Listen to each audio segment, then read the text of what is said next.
Good morning बच्चों, मैं जितेंद्र कुमार शर्मा स्वागत करता हूं आपका आज की कक्षा में। आज की कक्षा में बच्चों हम पढ़ने वाले हैं कक्षा 3 की पर्यावरण अध्ययन की पुस्तक अपना परिवेश का 19वां अध्याय, जिसका नाम है यातायात के साधन। प्यारे बच्चों, इस पाठ के पिछले भागों में हमने यह समझ बनाई थी कि यातायात के साधन अनेक प्रकार के हैं।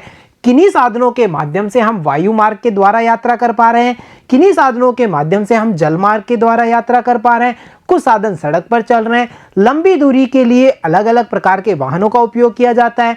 कुछ साधनों के द्वारा माल और सवारी दोनों को एक स्थान से दूसरे स्थान पर पहुंचाया जाता है। साथ ही साथ बच्चों हमने यह भी जाना था कि कुछ ऐसे पारंपरिक साधन भी हैं जिनमें आज भी पशुओं का उपयोग किया जाता है। इनमें किसी प्रकार के ईंधन का उपयोग नहीं किया जाता, जैसे बैलगाड़ी, ऊंट गाड़ी इत्यादि। तो बच्चों, आपने क्या सोचा या आपने कभी विचार किया है कि क्या पुराने समय से ही साधन एक ही रूप में आ रहे हैं? क्या इनके आकार में, इनकी जो गति है, इनकी बनावट है, क्या उसमें धीरे धीरे परिवर्तन हुआ है? क्या ये यातायात के साधन समय के साथ बदलते गए? सबसे पहले कौन सा यातायात का साधन आया था? क्या जब ये यातायात के साधन नहीं थे तो मानव अपना यात्रा का कार्य कैसे करता था? उसे एक स्थान से दूसरे स्थान पर जाने में कौन कौन सी कठिनाई होती थी? आपने इन सभी के बारे में जरूर सोचा होगा। तो चलो बच्चों, इन्हीं प्रश्नों का उत्तर ढूंढते हैं आज की हमारी इस कक्षा में। तो चलो बच्चों, शुरू करते हैं। यातायात के बदलते साधन, यानी ये कब बदले, कब पहिए की खोज की, पहिए की खोज क्यों की गई, इन सब के जवाब हमें मिलेंगे आज की हमारी कक्षा में। तो देखो बच्चों, यातायात के बदलते साधन। बच्चों, यातायात के साधनों की समझ बनाने से पहले हमें यह समझ बनानी होगी कि जो यातायात के साधनों में सबसे जरूरी चीज है वो है पहिया। अगर पहिया ही नहीं होगा तो यातायात के साधन अपनी यात्रा नहीं कर पाएंगे। ये गोल सा दिखने वाला पहिया बड़े काम का है।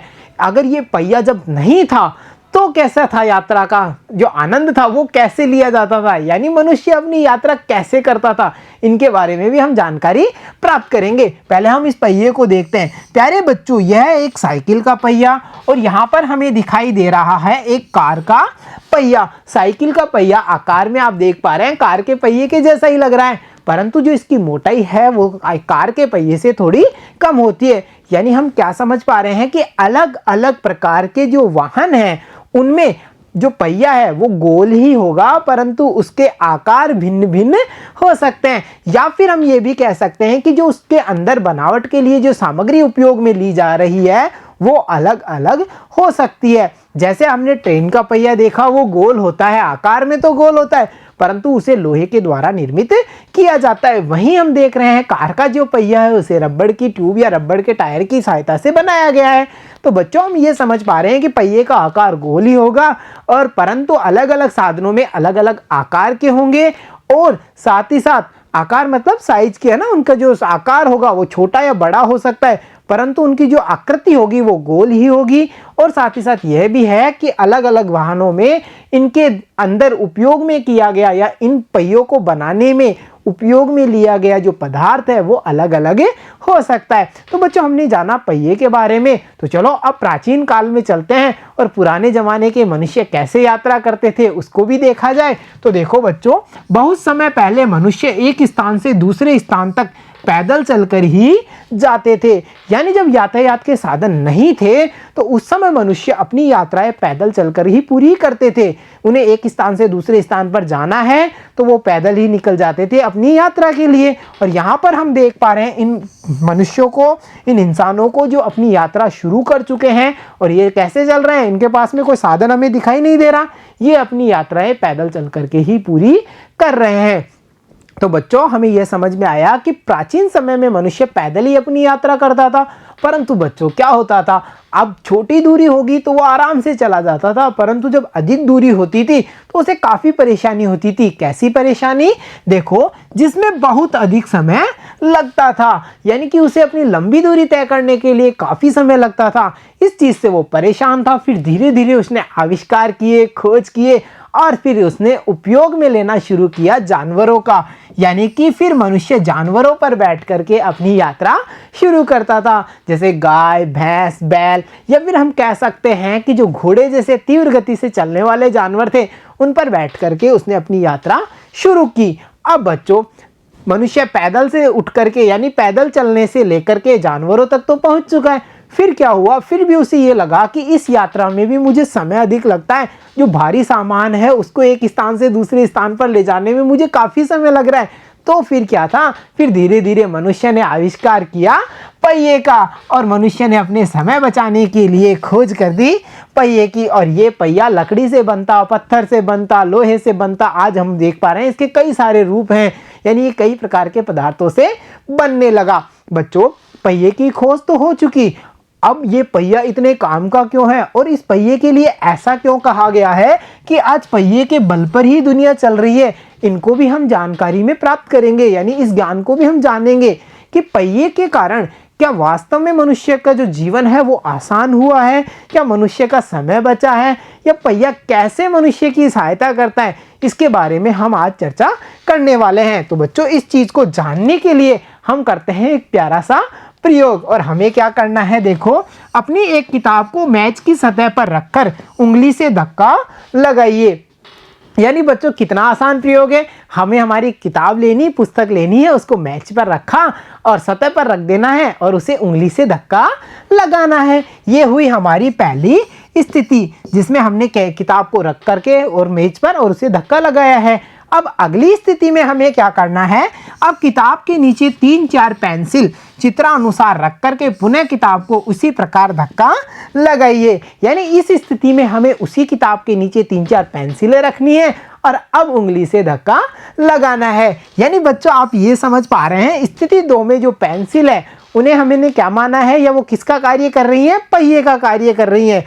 और जो स्थिति 1 है वो पहिए के आविष्कार से पहले की स्थिति है। देखो कैसे, जब हमने देखा कि किताब को हमने मेज पर रखा सतह पर और केवल हमारे पास पहिया नहीं है, हमने उंगली से उसको धक्का लगाया है, तो ये हुई पहली स्थिति। दूसरी स्थिति में हमने पेंसिलों के रूप में पहिए का उपयोग कर लिया है। अब बच्चों, हमने ये प्रयोग तो किया, पर इस प्रयोग से हम क्या निष्कर्ष पर निकले इसको भी जाने। तो देखो, हमसे पूछा है कि किस स्थिति में किताब ज़्यादा आसानी से खिसकती है। तो जाहिर सी बात है, जिस स्थिति में जो किताब है वो बड़ी आसानी से आगे की ओर खिसकेगी, क्योंकि किताब ने पहिए का कार्य किया है। तो अब आपको समझ में आ गया होगा कि पहिए का उपयोग होने के बाद में जो भारी सामान है उसको एक स्थान से दूसरे स्थान पर पहुंचाना कितना आसान हो गया।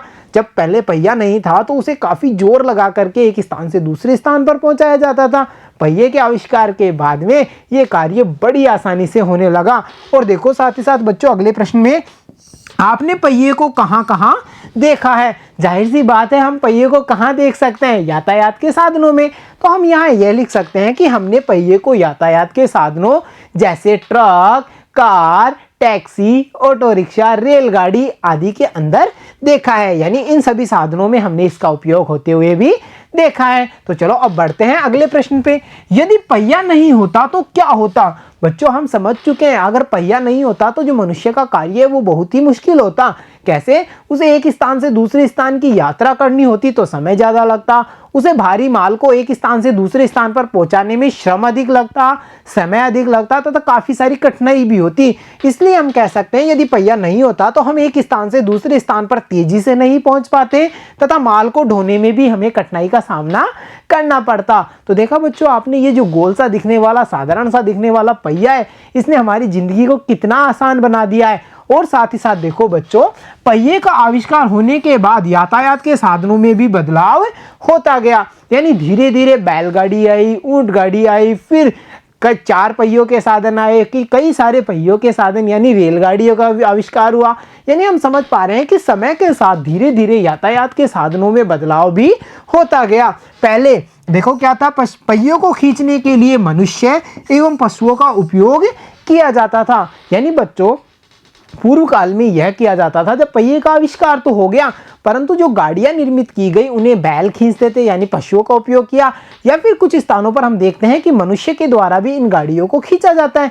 इसीलिए कहा गया है कि धीरे धीरे समय के साथ इन यातायात के साधनों में बदलाव हुआ। यानी बच्चों, ये तो पूर्व की स्थिति हुई। इसके साथ साथ देखो बच्चों, आज भी सामान ढोने के लिए कहीं कहीं पर पशुओं का उपयोग किया जाता है या मनुष्य हस्तचलित ठेलों के द्वारा, देखा है ना आपने, हाथ से अपना धक्का लगाते हुए जो मनुष्य ठेला चलाते हैं उनके द्वारा भी सामान ढोने के लिए इन्हीं साधनों का उपयोग किया जाता है। साथ ही साथ देखो बच्चों, अब यातायात के लिए साइकिल, मोटरसाइकिल, बस, रेल, हवाई जहाज और पानी के जहाज जैसे यातायात के साधनों का उपयोग किया जाने लगा है। और यहाँ पर हम देख पा रहे हैं उन सभी यातायात के साधनों को। एक बार इन सभी को देखते हैं। देखो बच्चों, इसमें बस को हम देख पा रहे हैं, ट्रेन, मेट्रो ट्रेन, साथ ही साथ ट्रैक्टर, इसके अलावा कई तरह की कार, जीप, बस, स्कूटर, स्कूटी, साइकिल, ये सब वो साधन हैं बच्चों जिनका उपयोग आज वर्तमान समय में हम अपनी यात्रा करने के लिए, सामान को एक स्थान से दूसरे स्थान पर पहुंचाने के लिए करते हैं। तो आप समझ पाए कि बैलगाड़ी यानी कि पहिए का आविष्कार से लेकर के आज की जो वर्तमान स्थिति है, इसमें जो यातायात के साधन हैं वो बदलते ही जा रहे हैं। इनका रोज हमें नया स्वरूप देखने को मिलता है। तो चलो बच्चों, अब प्राप्त ज्ञान का उपयोग करते हैं और कुछ आसान से प्रश्नों को हल करने की कोशिश करते हैं। सोचिए और लिखिए में। देखो बच्चों, जो हमसे पहला प्रश्न किया है उसमें हमसे पूछा है, निम्न में से कौन से साधन के द्वारा कम समय में अधिक दूरी तय की जा सकती है। तो बच्चों, यहाँ पर हमें 4 साधनों के नाम दिए गए हैं। इनमें से हमें उचित विकल्प का चयन करना है। तो देखो बच्चों, पहला ऑप्शन है बस, रेलगाड़ी, बैलगाड़ी और हवाई जहाज। तो हमें पता है हवाई जहाज वह साधन है जिसके द्वारा कम समय में अधिक दूरी तय की जा सकती है। तो हम यहाँ पर सही विकल्प का चयन करेंगे और हम यहाँ लिखेंगे द, क्योंकि द पर हवाई जहाज है। तो चलो बच्चों, अब देखते हैं अगला प्रश्न। और अगले प्रश्न में हमसे पूछा है किस साधन में अधिक सवारियां बिठाई जा सकती हैं। यहाँ पर बच्चों हमें कुछ यातायात के साधनों के नाम दिए गए हैं, जैसे ऑटो, जीप, कार, बस। और हमसे पूछा है कि इनमें से किस साधन में सर्वाधिक सवारियां बिठाई जा सकती हैं, ऑटो में, जीप में, कार में या फिर बस में। तो हमें पता है बस में सर्वाधिक सवारी आएंगी। इनमें से अगर ऑप्शन में रेलगाड़ी होता तो हम रेलगाड़ी का चयन करते, क्योंकि उसमें बस से भी ज़्यादा सवारियां बैठ सकती हैं, परंतु यहाँ रेलगाड़ी है नहीं, इसलिए हमने बस का चयन किया। तो देखा बच्चों, कितने आसानी से हमने प्राप्त ज्ञान के आधार पर इन प्रश्नों को हल किया है। तो चलो अब देखते हैं आज का अगला प्रश्न। और हमारा अगला प्रश्न है, निम्नांकित तालिका में वाहनों के पहियों की संख्या बताइए। प्यारे बच्चों, इस तालिका में एक तरफ हम देख पा रहे हैं वाहनों के नाम हैं, सामने हमसे पूछा है इनमें पहियों की संख्या, यानी कि किस वाहन में कितने पहिए होंगे। जैसे पहला वाहन देखिए स्कूटर, और स्कूटर में हमें पता है कितने पहिए होते हैं, 2, तो हमने यहाँ लिखे 2। वैसे ही बच्चों, बस में कितने पहिए होंगे, बैलगाड़ी में कितने होंगे, ठेला गाड़ी में कितने होंगे, ऑटो रिक्शा में कितने होंगे, इसका आप पता करेंगे और यहाँ पर लिखेंगे। देखा कितना आसानी से हम पता कर सकते हैं। जैसे हमसे किसी ने पूछा साइकिल में कितने पहिए, हमने देखा साइकिल को, पता किया उसमें तो 2 पहिए होते हैं, हमने 2 लिखा। ऐसे ही बच्चों, इन विभिन्न वाहनों के पहियों के बारे में आप पता करेंगे और यहाँ पर इस तालिका को पूरा करेंगे। तो चलो अब देखते हैं आज का अगला प्रश्न। और हमारा अगला प्रश्न है, क्या आपने कभी लोगों को किसी जानवर की सवारी करते हुए देखा है? यदि हाँ, तो उन जानवरों के नाम लिखिए। तो मुझे लगता है हमने कई बार देखा है। जैसे कई लोग बैलगाड़ी की सवारी करते हैं, तो वो तो हुई बैलगाड़ी की, परंतु क्या किसी जानवर की सवारी करते हुए देखा है? तो देखा होगा ना आपने, लोग हाथी की सवारी करते हैं, कुछ लोग घोड़े की सवारी करते हैं, कुछ ऊंट की सवारी करते हैं। तो उन सभी जानवरों के नाम आपको यहाँ पर लिखने हैं। तो चलो बच्चों, अब देखते हैं आज का हमारा अगला प्रश्न। और हमारा अगला प्रश्न है, अखबार व पत्र पत्रिकाओं से यातायात के साधनों के चित्र काटकर चार्ट पर चिपकाकर अपनी कक्षा में लगाइए। और ये एक्टिविटी आपको जरूर करनी है बच्चों। आपको चाहे पुरानी किताब हो, अखबार हो, पत्र पत्रिकाएं हो, इनमें यातायात के जो भी साधन मिलते हैं उनकी इमेजों को आप काटेंगे, एक चार्ट पर चिपकाएंगे और इसे अपनी कक्षा में लगाएंगे। और साथ ही साथ अपना नाम लिखना मत भूलना, ठीक है बच्चों। तो हमने बच्चों यहाँ पर एक प्यारी सी एक्टिविटी भी की है, यानी यातायात के साधनों के चित्रों को चिपका करके एक चार्ट का निर्माण करना भी सीखा है। तो प्यारे बच्चों, आज की इस कक्षा में हमने यह समझ बनाई कि जैसे जैसे समय बीतता गया, यातायात के साधनों में बदलाव आता गया और हम देख रहे हैं कि यह बदलाव निरंतर जारी है। तो प्यारे बच्चों, आज की इस कक्षा में इतना ही। मिलता हूं आपसे अगली कक्षा में, तब तक के लिए धन्यवाद बच्चों।